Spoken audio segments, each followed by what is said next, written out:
សាច់ជ្រូកប្រឡាក់អប់ជាមួយនឹងទឹកដោះគោអប់ជាមួយនឹងគ្រឿងការីគឺថាញ៉ាំអស់ហើយនៅឡើយតែសាច់ជ្រូកប្រឡាក់អប់ជាមួយនឹងខ្ទិះដូងនេះនិយាយពីរសជាតិវិញគឺឆ្ងាញ់មិនចាញ់អប់ជាមួយទឹកដោះគោហ្មងណាហើយសាច់ជ្រូកហ្នឹងនៅពេលដែលយើងអប់ជាមួយនឹងខ្ទិះដូងបែបហ្នឹងទៅចាចៀនហើយ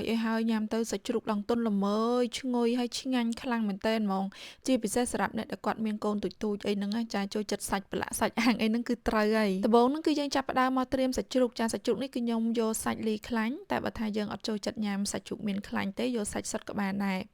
ចាយើងហាន់សាច់ជ្រូកនឹងជាប្រទេសប្រហែលជាកន្លះថ្នាំងដៃឬមួយក៏មួយថ្នាំងដៃអីទៅធ្វើម៉េចកុំឲ្យស្ដើងពេកហើយក៏កុំឲ្យក្រាស់ពេកបន្ទាប់ពីយើងហាន់សាច់ជ្រូកនឹងហើយចាយើងចាប់ផ្ដើមទៅលាយគ្រឿងទេសសម្រាប់គ្រឿងទេសរបស់យើងគឺអត់មានអីច្រើនទេសុទ្ធតែនៅក្នុងទេសបាយស្រាប់នេះគឺជាទឹកប្រេងខ្យងហ្នឹងគឺយើងដាក់ប្រហែលជា1ទៅ2ស្លាបព្រាបាយទៅហើយដាក់ទឹកស្អ៊ីវចាទឹកស្អ៊ីវហើយហ្នឹងគឺមានទឹកត្រីបន្តិចទឹកស្អ៊ីវបន្តិចហើយស្ករប៊ីចេងអីចឹងទៅតែបើថាយើងអត់ប្រើស្ករទេយើងដាក់ទឹកដោះគោខាប់អីចឹងទៅគឺរសជាតិឆ្ងាញ់មួយយ៉ាងដាក់ទឹកដោះគោខាប់ក៏បានស្ករសក៏បានឬមួយក៏ស្ករត្នោតចាក៏បានដែរគឺបានដូចគ្នាហើយម្សៅស៊ុបមាន់ម្រេចអីហ្នឹងឯងចាយើងដាក់គ្រឿងយើងចូលអញ្ចឹងហើយគឺយើងចាប់ផ្ដើមកូរគ្រឿងយើងហ្នឹងឲ្យចូលសព្វគ្នាហើយបើសិនជាបងប្អូនចង់ដឹងរសជាតិអីម៉េចបងប្អូនអាចភ្លក់បន្តិចបានចាយកគ្រឿងហ្នឹងមកភ្លក់បន្តិចទៅចារសជាតិតាមចំណូលចិត្តធ្វើភ្លក់ទៅបងប្អូនខ្ញុំគ្រាន់តែបង្ហាញពីរបៀបធ្វើទេតែបើសិនជា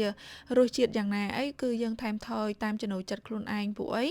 ការញ៉ាំចារសជាតិគឺអត់ដូចគ្នាទេអញ្ចឹងបងប្អូនថែមថយតាមហ្នឹងណាគ្រឿងបានលាយរួចហើយហ្នឹងគឺយើងយកមកប្រឡាក់ជាមួយនឹងសាច់ជ្រូកហើយខ្ញុំចាក់ខ្ទិះដូងប្រហែលជា50 ml ចូលចាហើយយើងច្បល់ប្រឡាក់សាច់ជ្រូកជាមួយនឹងខ្ទិះដូងមួយគ្រឿងអីហ្នឹងឲ្យចូលសព្វគ្នាណាបន្ទាប់ពីយើងប្រឡាក់ចឹងហើយគឺយើងផ្អាប់ទុកចោលរយៈពេល15ទៅ20នាទីអីទៅដើម្បីឲ្យចូលជាតិគ្នាបានល្អ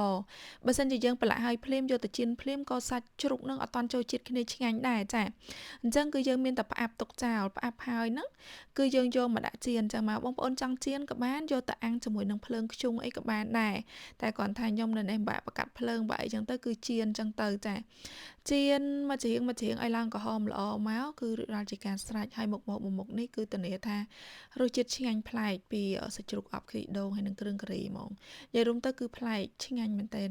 ហើយនៅផ្ទះខ្ញុំគឺខ្ញុំចូលចិត្តថាសាច់ជ្រូកចៀនស្លាបមាន់អាំងអីហ្នឹងគឺថាលេខ1ហ្មងចាអញ្ចឹងសម្រាប់វីដេអូនេះគឺមានតែប៉ុណ្្នេះទេមើលតែសាច់ជ្រូកយើងរៀងក្រហមឆ្អិនហើយគឺយើងស្រង់ចេញមកគឺរួចរាល់ហើយសម្រាប់បងប្អូនចង់បានបងម្ទេសសាច់ក្តាមបងម្ទេសពងក្តាមត្រីកន្ធរលីងកាពិបុកខួបកងបុកជូរបុកសាច់ត្រីកាភ្លៀងទឹកប្រហុកផ្សំគ្រឿងអីហ្នឹង